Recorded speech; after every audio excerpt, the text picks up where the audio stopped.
Écoutez, cette année a été une année historique.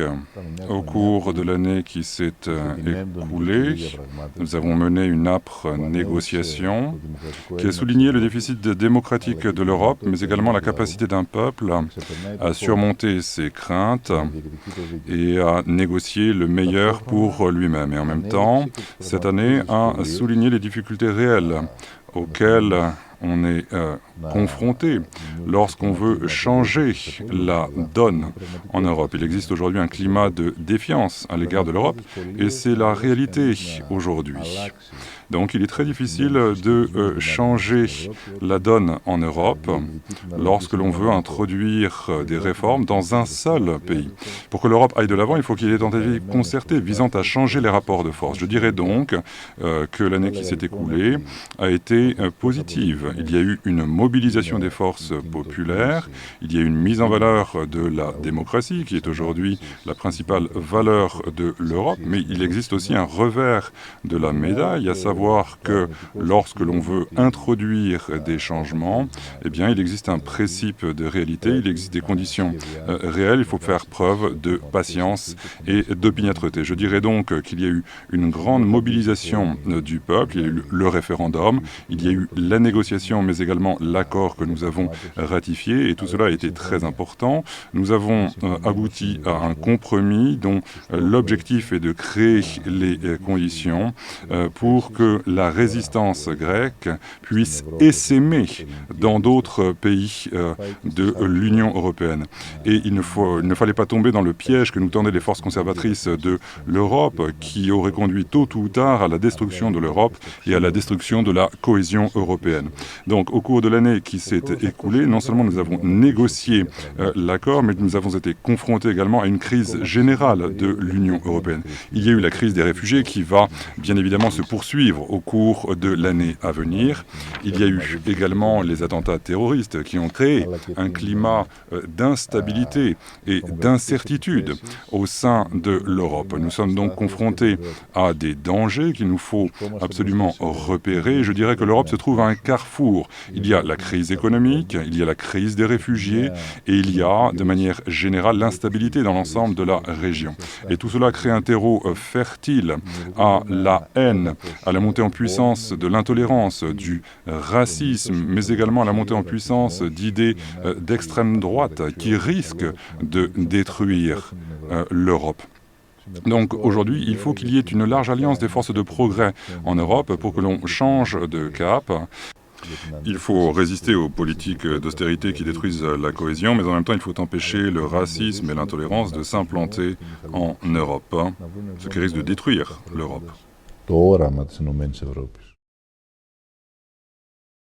Le gouvernement grec a mis en œuvre, après un véritable marathon législatif qui a eu lieu depuis le mois de juillet jusqu'au jour d'aujourd'hui, a mis en œuvre un certain nombre de mesures. Et je vous rappelle qu'il y a eu une période électorale, car le peuple grec a dû décider de choisir un nouveau gouvernement. Eh bien, le gouvernement grec a mis en œuvre plus de réformes que tous les gouvernements réunis au cours des 4 dernières années. Bien évidemment, ces réformes avaient pour objectif essentiel le maintien de la cohésion sociale. Il s'agit de réformes difficiles, de réformes structurelles pour la plupart.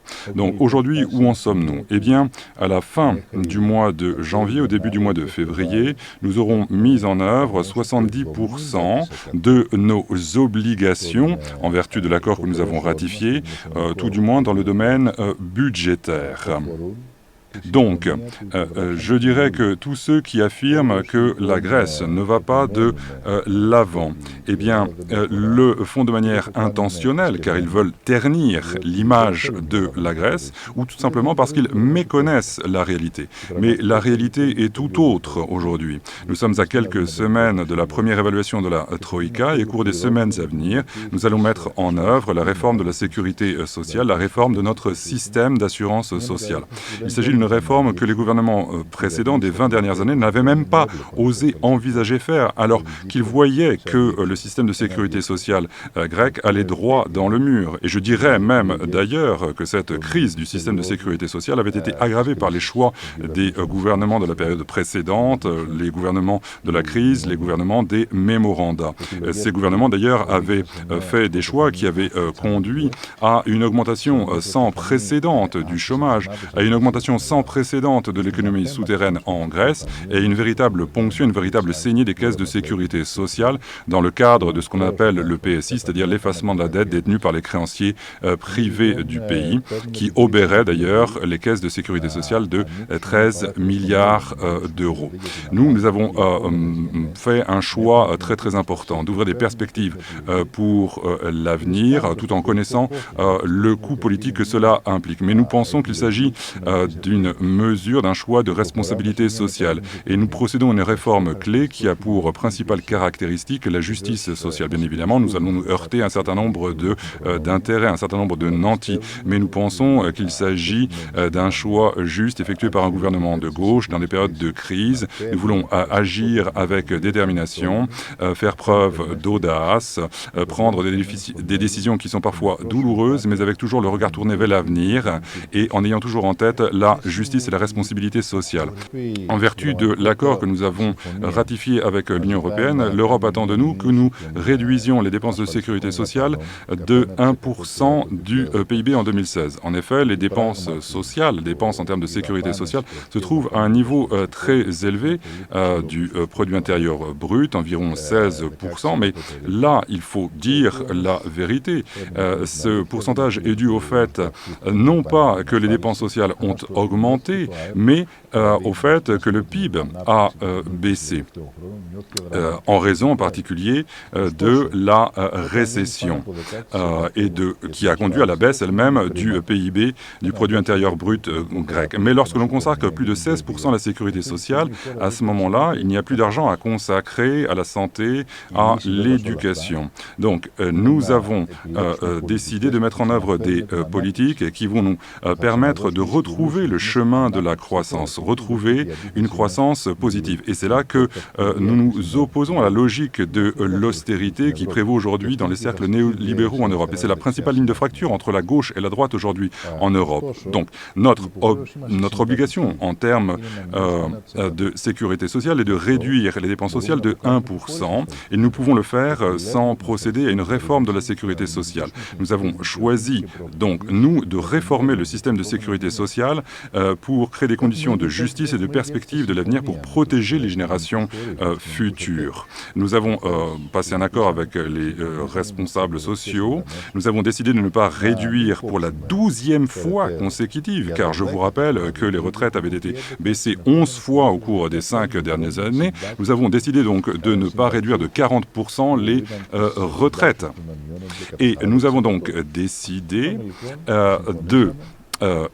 d'augmenter de 1% les cotisations patronales et de 0,5% les cotisations salariales, et ce, afin d'éviter de nouvelles baisses des retraites. Donc, nous allons réduire de 1% les dépenses en termes de sécurité sociale, ce qui était prévu au terme de l'accord, sans procéder à de nouvelles coupes claires dans les retraites. Bien évidemment, les organisations patronales situent cette réforme dans un cadre beaucoup plus large, à savoir qu'il faut rendre l'économie grecque beaucoup plus compétitive en prenant un certain nombre de mesures. Et là, j'aimerais vous rappeler que les cotisations sociales étaient de 4% plus élevées il y a de cela 2 ans. J'aimerais vous rappeler également que les gouvernements précédents avaient décidé, de concert avec la Troïka, de réduire de 4% les cotisations patronales, et ils se moquaient bien de savoir si le système de sécurité sociale grec allait ou non s'effondrer. Donc, nous sommes parvenus à un accord. Nous allons mettre en œuvre cet accord en le respectant à la lettre, l'accord que nous avons conclu avec nos créanciers. Nous allons réduire nos dépenses de sécurité sociale, mais dans le même temps, nous allons procéder à la réforme nécessaire du système de sécurité sociale grec pour le rendre plus viable. Et sur ce point, et c'est un point absolument crucial, pour que ce système de sécurité sociale grec soit plus viable, eh bien, il faut que le pays retrouve le chemin de la croissance. C'est l'objectif que nous nous fixons. Aujourd'hui, nous avons une majorité qui n'est pas très grande, mais qui est suffisante. Nous avons 153 députés qui sont déterminés à aller aller de l'avant pour sortir le pays de l'ornière de la crise et du régime de surveillance imposé par les créanciers. La seule issue pour que le pays puisse sortir du régime de surveillance stricte imposé par les créanciers au cours des 5 dernières années est de mettre en œuvre les mesures qui avaient été décidées dans le cadre de l'accord, mais en respectant également notre cap. Il faut également que nous exigions de l'Europe, de nos partenaires, de mettre en œuvre ce qui avait été décidé. Et qu'est-ce qui avait été décidé? Eh bien, c'était l'allègement de la dette pour que nous puissions retrouver la confiance des marchés et en finir avec cette crise. Nous voulons que la réforme de l'assurance sociale ne se fasse pas dans l'urgence. Nous voulons qu'il y ait un dialogue politique, un dialogue social. Vous savez qu'une réforme de sécurité sociale qui concerne la protection des générations à venir ne peut pas se faire dans l'urgence. C'est la raison pour laquelle nous ne sommes pas pressés de déposer le projet de loi au Parlement grec. Nous voulons qu'il y ait un dialogue politique, disons à la fin du mois de janvier, au début du mois de février, eh bien, le projet de loi aura été adopté par le Parlement grec. Donc, vers la mi-février, la première évaluation aura eu lieu et je pense qu'à ce moment-là, eh bien, nous pourrons évoquer l'allègement de la charge de la dette, allègement qui sera clé pour que nous retrouvions la confiance des marchés en Grèce et pour que nous puissions sortir de ce cercle vicieux d'austérité et de crise qui dure depuis 6 ans.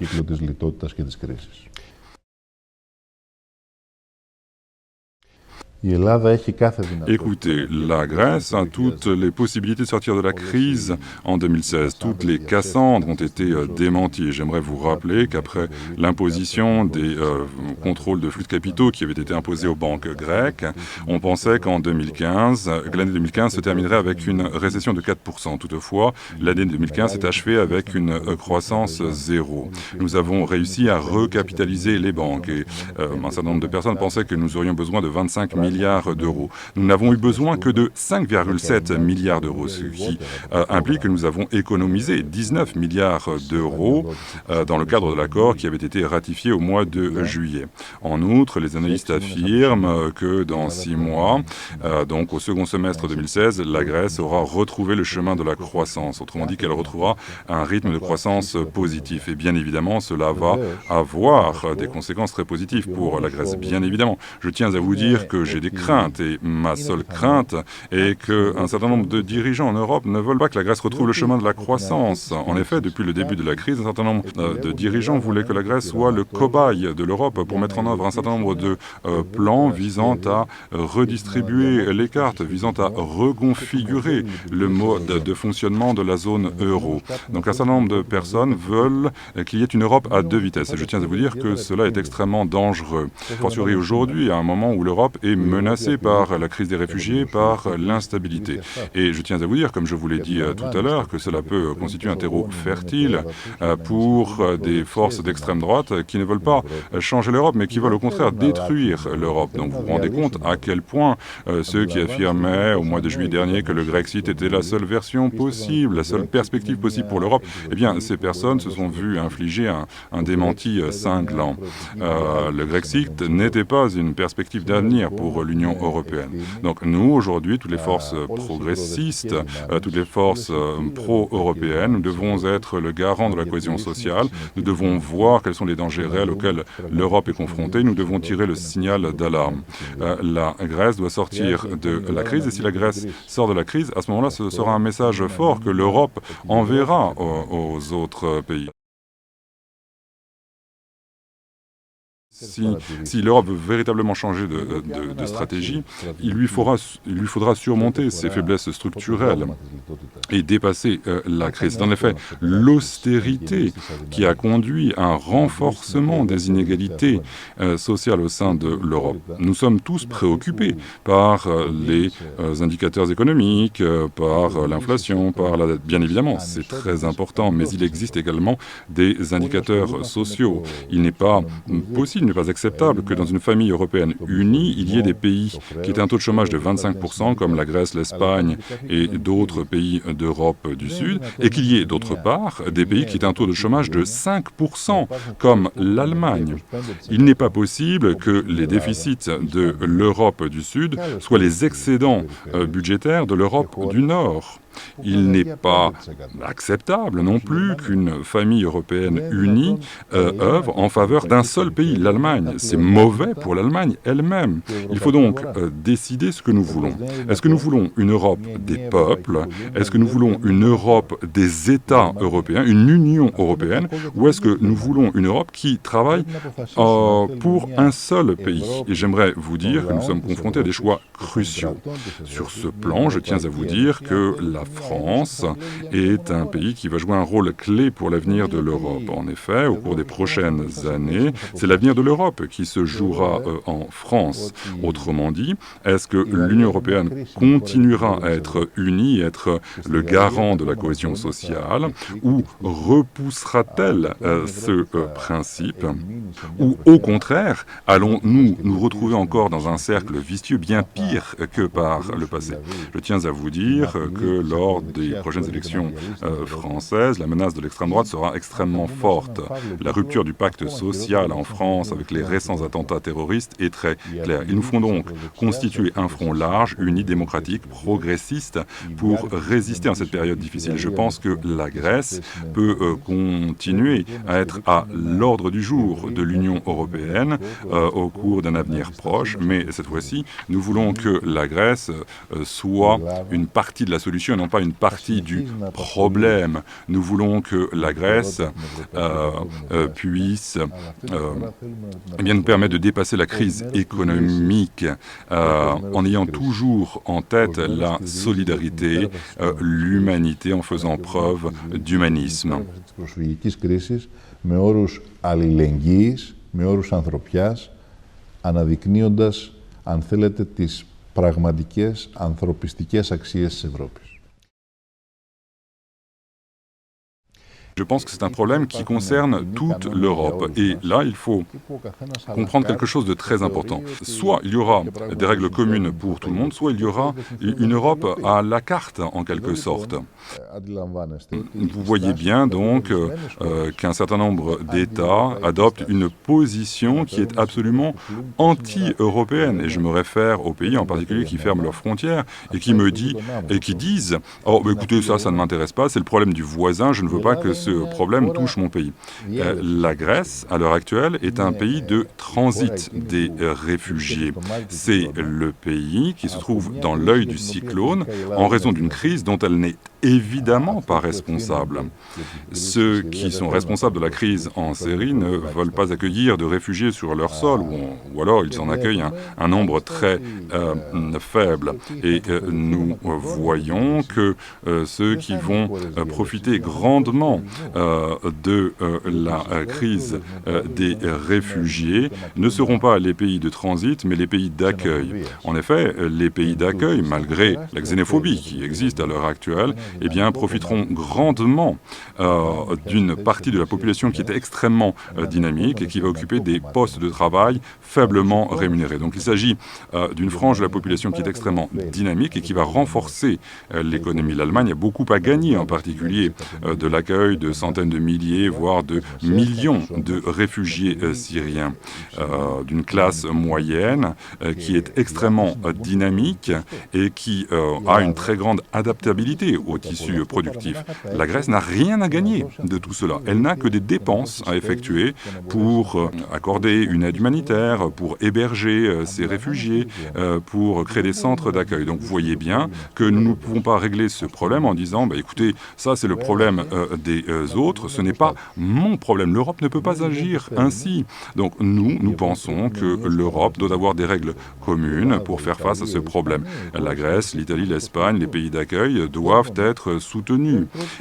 Bien évidemment, notre première priorité est de mettre un terme à ce drame humanitaire humanitaire. Je vous rappelle qu'aujourd'hui, tous les jours, il y a des centaines d'hommes qui se noient dans les mers de l'Europe, en Méditerranée, en mer Égée. C'est une réalité qui est absolument inacceptable sur le plan humanitaire.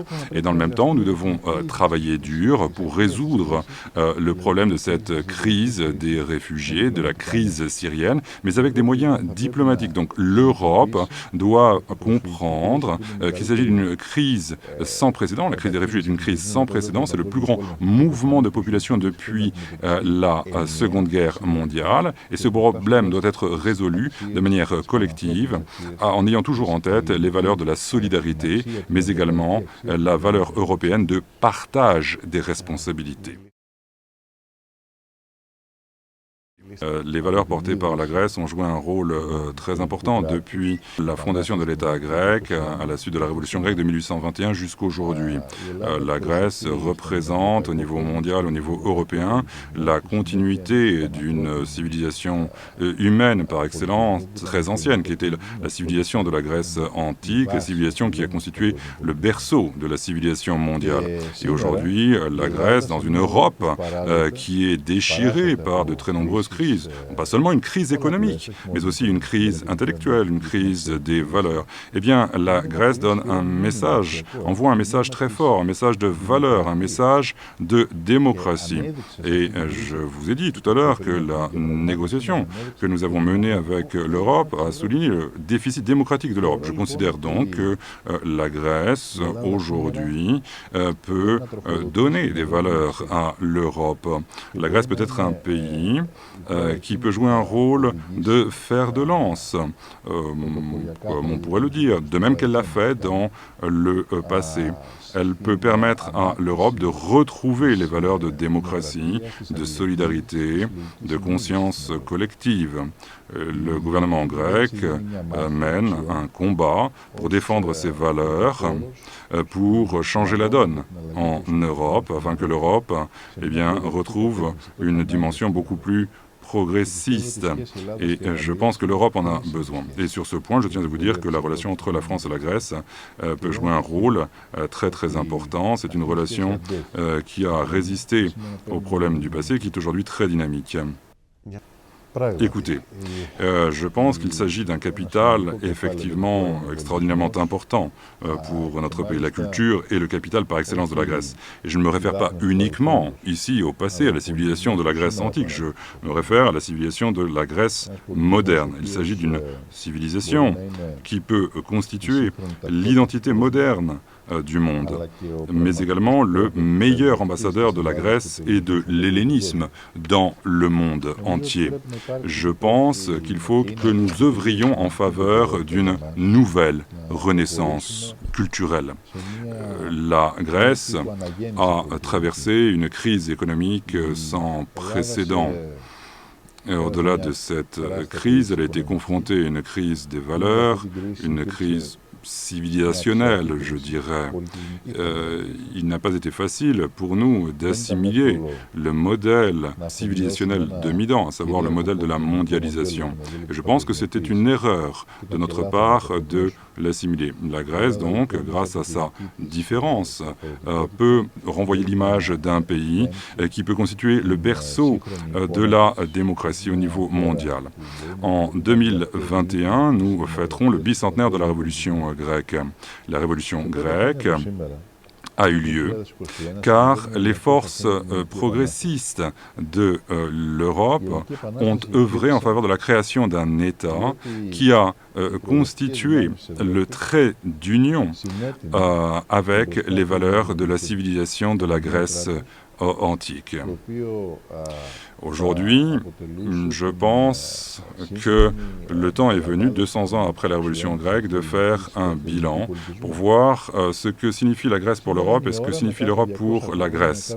Et je pense que le temps est venu de voir ce que la Grèce peut rendre à l'Europe, puisque l'Europe a permis à la Grèce d'exister en tant qu'État, en tant que nation. Et je pense que la Grèce peut donner des valeurs à l'Europe. Je le répète. Quelles sont ces valeurs? Eh bien, ce sont les valeurs de la démocratie, les valeurs